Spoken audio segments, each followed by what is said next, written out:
చందమామ కథ. పావురాలు చేసిన మేలు.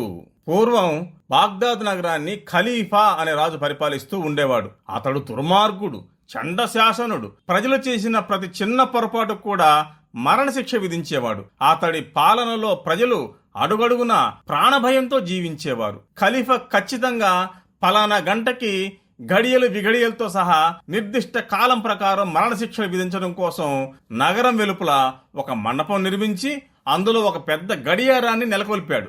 ఆ గడియారంలో కాల సూచన ప్రకారం మరణశిక్షలు అమలుపరిచేవాడు. ఒకవేళ గడియారానికి ఏదైనా ఇబ్బంది కలిగి ఆడకపోయి తాను నిర్ణయించిన సమయం గడియారంలో కనపడకపోయినట్టయితే ఇక ఆ మరణశిక్ష రద్దయిపోయినట్టేనని అతడు భావించేవాడు.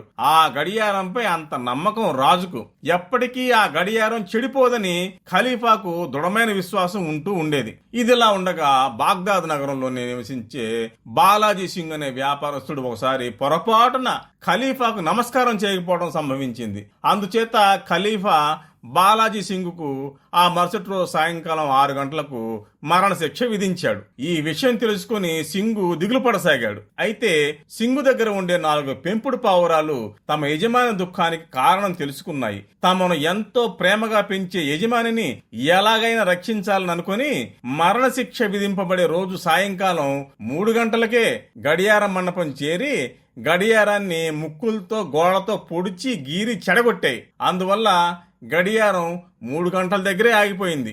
ఆనాటి సాయంకాలం ఖలీఫా సింగును తీసుకుని గడియారం మండపం దగ్గరికి వెళ్ళాడు. కానీ గడియారం 3 గంటల సమయాన్నే సూచిస్తోంది. ఎంతసేపటికి 6 గంటలు కాలేదు. దాంతో బాలాజీ సింగుకు మరణశిక్ష తప్పింది. తరువాత విషయం తెలుసుకుని తన ప్రాణాలను కాపాడిన పావురాలను మరింత ప్రేమగా చూసుకోసాగాడు బాలాజీ సింగ్. చందమామ కథ. తాన బలం. ఒక పట్టణంలో వీరకేసరి అనే బలశాలి ఉండేవాడు. తనను మించిన బలవంతుడు లేడని వీరకేసరి గర్వపడేవాడు. వాస్తవానికి అతడి కంటే బలవంతులు కూడా ఆ నగరంలో చాలా మంది ఉన్నారు. కానీ వీరకేసరి వెంట ఉండే అనుచరులను వారి దుష్ప్రవర్తనను చూసి అతడికి తల వంచేవారు. దాన్ని అలుసుగా తీసుకుని ఆ పట్టణ వాసులందరి మీద అతడు అధికారం చెలాయించేవాడు. ఆ పట్టణంలోని వర్తకులందరూ వీరకేసరికి భయపడేవారు. ఆ పట్టణంలో ధనవంతులందరినీ తన బలంతో బలగంతో గడగళ్లాడించేవాడు. ప్రతి వర్తకుడు అతడికి వారి వారి స్తోమతలను బట్టి డబ్బు చెల్లించుకునేవారు. ఏ వర్తకుడైనా అతడికి డబ్బు చెల్లించకపోయినా అతడిని ఎదిరించిన ఆ వ్యక్తిని అతని మనుషులు చిత్తుగా తన్నేవారు. ఆ వర్తకుడి అంగటిని ధ్వంసం చేసి దౌర్జన్యంగా అతని డబ్బంతటిని దోచుకునేవారు. అతడి దౌర్జన్యానికి భయపడే ఏ వర్తకుడు అతడిపై పట్టణాధికారికి ఫిర్యాదు చేసేవాడు కాదు. ఆ పట్టణానికి కొత్తగా ప్రభాకరుడు అనే బట్టల వర్తకుడు వచ్చాడు. అతడికి వీరకేసరి సంగతి తెలియదు.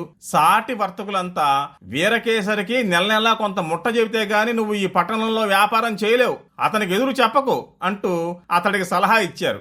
మనం కష్టపడి డబ్బు సంపాదించుకొని వ్యాపారం పెట్టి డబ్బు కడించడం ఇటువంటి వాళ్ళని పోషించడానికా అని వీరకేసరికి డబ్బు చెల్లించనన్నాడు ప్రభాకరుడు. ఆ విషయం తెలిసిన వీరకేసరి మండిపడ్డాడు. ప్రభాకరుణ్ణి బాగా కొట్టి అతడి అంగడిలోని బట్టలన్నింటినీ తన అనుచరులకు పంచిపెట్టి అతడిని ఆ ఊరు వదిలి వెళ్లేలా చేశాడు వీరకేసరి. పక్క పట్టణమైన సాకేతపురంలో గల తన సోదరుడి సాయంతో అక్కడ మరలా ఓ దుకాణం తెరిచి చక్కగా వ్యాపారం చేసుకోసాగాడు ప్రభాకరుడు. సాకేతపురంలో దేవి ఉత్సవాలు జరుగుతూ ఉండడంతో వాటిని చూడాలని వీరకేసరి ఆ పట్టణానికి వచ్చాడు. పట్టణంలోని వీధుల్లో తిరుగుతున్న వీరకేసరికి కళకళ్లాడుతున్న ప్రభాకరుడు దుకాణం చూడగానే ఆశ పుట్టింది. మా పట్టణంలో జరిగిన తంతు గుర్తుందా, మర్యాదగా నాకు కొంత డబ్బివ్వు అంటూ బెదిరించాడు. ప్రభాకరుడేం బెదరలేదు.